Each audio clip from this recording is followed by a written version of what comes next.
In the name of the Father, and the Son, and the Holy Spirit. Thomas has an undeservedly bad reputation. When the resurrected Lord first visits the disciples in the locked room, Thomas is absent. Christ greets the 10 present and, without being asked, shows them his hands and his side. It's not until the disciples have seen these marks that they rejoice. Christ then breathes the Holy Spirit upon them and grants them the power to forgive and to retain sins, a powerful experience that Thomas misses. The other disciples, who have been known to jostle for favor, then run off to Thomas and say, "Guess who we saw? Guess what happened to us?" Poor Thomas, who neither saw Christ nor received the breath of the Holy Spirit, naturally feels a little left out and a little unconvinced. He wants to experience what the other 10 witnessed and see whether they were accurate in their perceptions.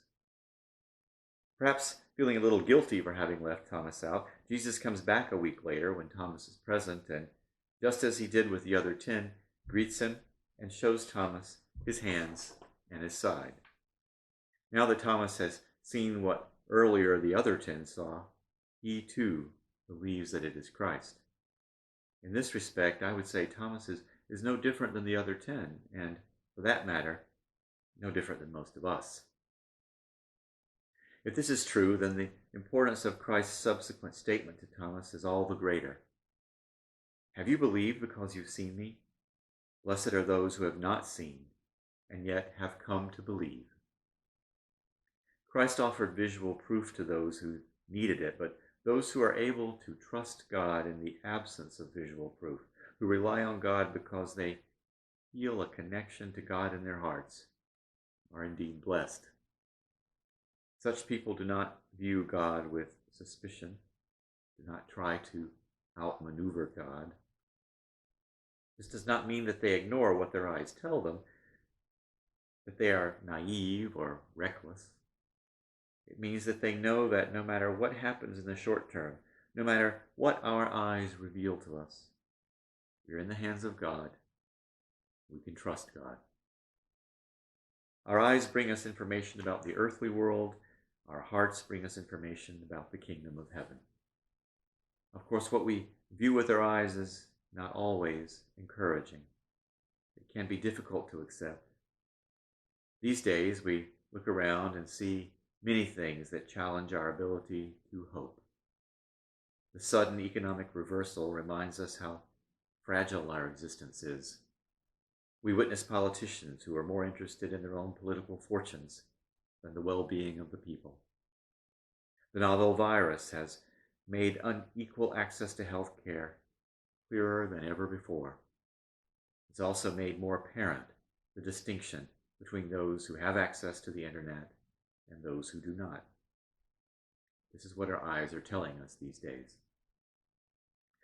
It takes courage to trust God, courage to believe our hearts, courage to love our neighbors as ourselves. Courage is neither being blind to danger nor being fearless. It's acting on behalf of the good of all in spite of the danger that our eyes indicate to us and the fear that might occasion. Developing this courage, the courage to do what is best for all despite what our eyes reveal to us, is one of the cardinal virtues or strengths. Thomas Aquinas called it fortitude, in Latin fortitudo. Fortitude requires believing that no matter what happens, God will not abandon us to evil.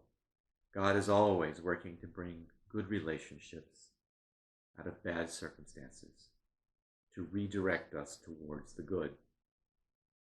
This includes pandemics.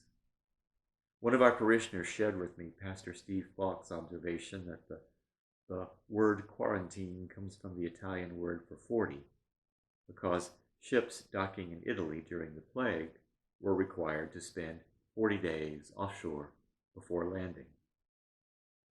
Falk notes that the period of 40 was also used in the Bible. Christ spent 40 days in the wilderness. The Hebrews spent 40 years in the desert. After these periods, there was renewal. But renewal requires courage, the courage to love God and to love our neighbors as ourselves. Whether or not we as a society have sufficient courage is unclear at this point. There are mixed signs. There is evidence that we are beginning to recognize that we must work together in order to achieve the greatest outcomes.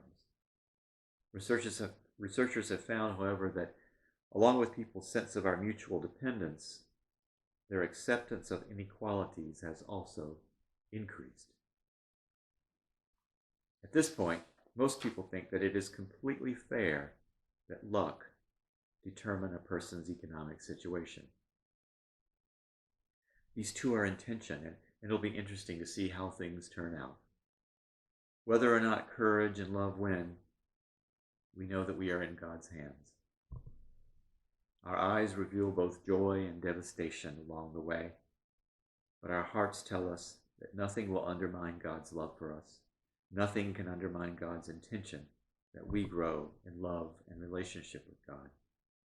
The universe is unfolding according to plan, despite many people's failure to follow God's lead, despite many people's fearful reliance upon scapegoating and suspicious, selfish manipulation. God has taken all this into account. Ironically, it is those who judge Thomas as some sort of failure who themselves have failed. They are scapegoating Thomas rather than acknowledging the reality that we all strive to believe without seeing, to trust that actions based in love will produce far better results than those based on selfishness. Courage is not a constant state so much as something that rises up in us at the necessary moment if we trust God. In the meantime, we hold our eyes and our hearts in tension. We still may have fear, but that fear is balanced with hope. We are in God's hands. Amen.